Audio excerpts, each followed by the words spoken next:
I literally come back, and not even a second in, I hear Undertale sans.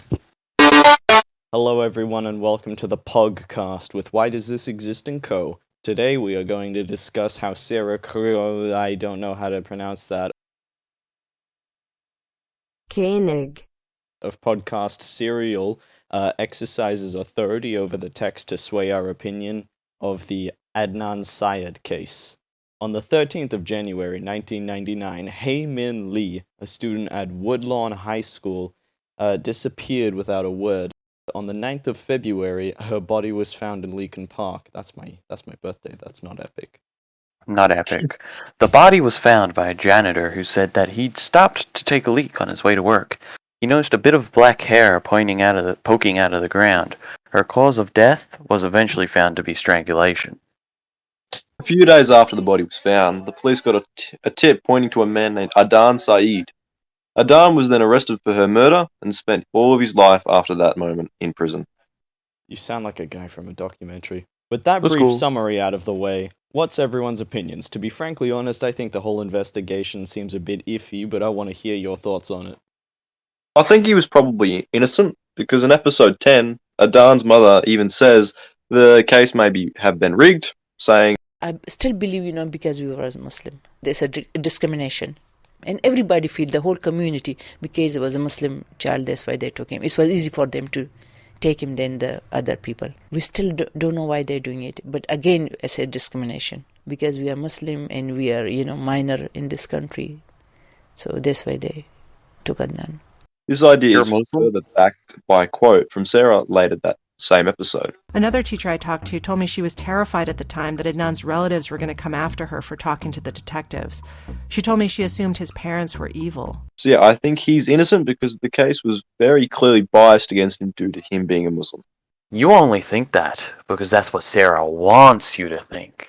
Think, Ivan. Come Here on. we go again. Bro, just look at the facts. Sarah constantly tries to make it out like Adnan is innocent.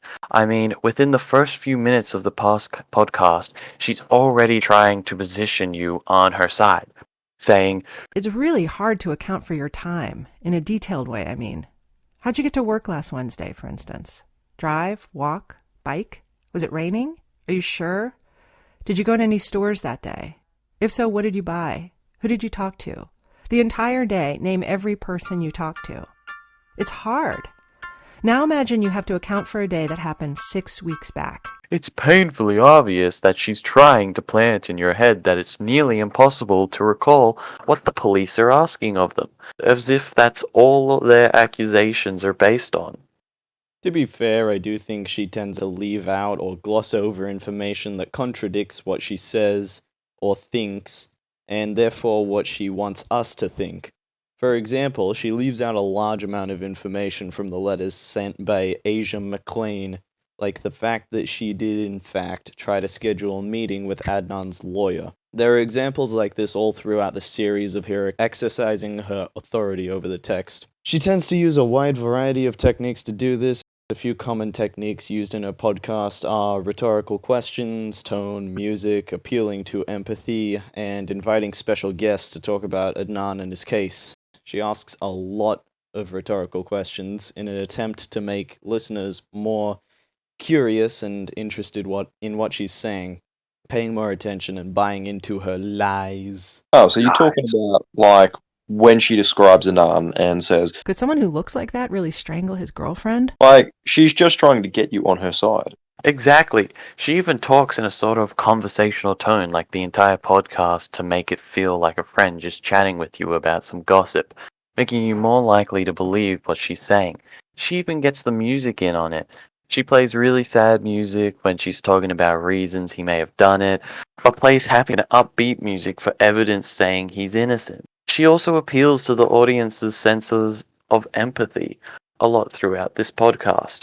An example of this is when she tells us at the start how hard it is to remember things from that long ago. She makes us empathize with the people in the podcast, planting this feeling that we can't expect them to remember correctly if we can't either. That is very true, and she even invites guests on, such as people who contribute to the case, as if to almost say, see, if this person out of many tens of people think there's a chance he's the wrong guy, then he obviously is.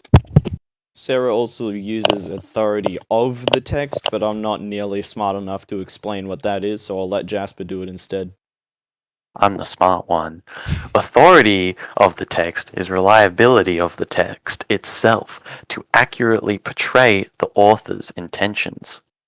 There you go. An example of this to help you understand is that when she brings guests on, they almost always talk about how Adnan was convicted, but if someone else were to interview them, they may get more information, therefore making the podcast more reliable.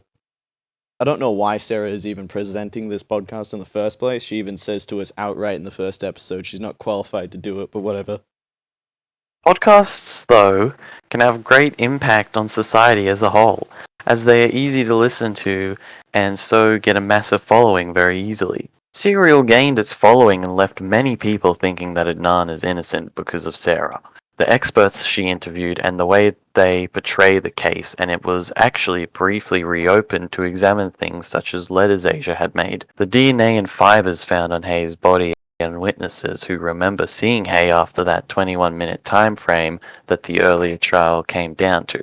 Podcasts are probably the next generation of media. They can be listened to anytime, anywhere, and unlike most types of audio media, you can listen to exactly what you like, meaning you get more tailored information on a specific topic or genre.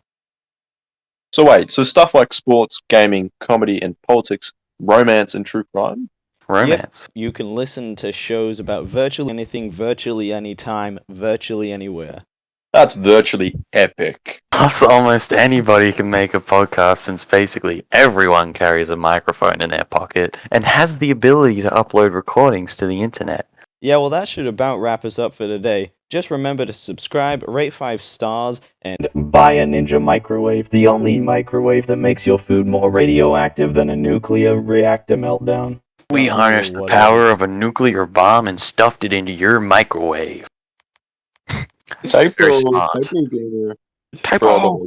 Typo! Shut up. Oh my god. Seth made this entire script, and he made one typo. No, this script isn't good enough. Whip it. Outrageous.